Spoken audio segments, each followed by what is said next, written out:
काय हो पोरी हो, तुम्ही इथं बसल्या का? अहो माहित आहे का, तुमची आत्या येऊन राहिली ना, तिच्यासाठी एक दुधाचं पाकिट आणलं बाई. काय मालू आत्या? हो आम्हाला माहिती येत आहे म्हणून. इथं कोण बसल्या तुम्ही? जा ना, घर आवरून घ्या ना जरासं. आणि बाई तू हे दुधाचं पाकिट घेऊन ये बरं. हे घे बेटा.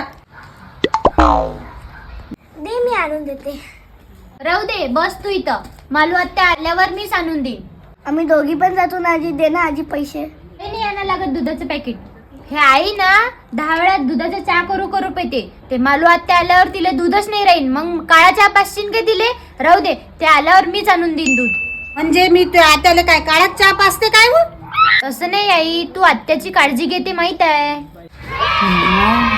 किती पोरी चांगल्या आहेत बाई ह्या. आत्याने पण आपल्याला खूप मदत केली. प्रत्येक वेळेस अडचणीच्या वेळेस तीच आपल्या सोबत होती. आपलं जुनं घर जेव्हा जळलं नाही तेव्हा पण आत्या इथंच होती. किती पोरी चांगल्या आहेत बाई ह्या. आणि जेव्हा तू आजारी होती ना आई, तेव्हा पण आत्या इथंच होती. जेव्हा जेव्हा आपल्या घरावर संकट आले ना, तेव्हा तेव्हा आत्या इथंच होती. लस बाई पोरी चांगल्या आहेत ह्या.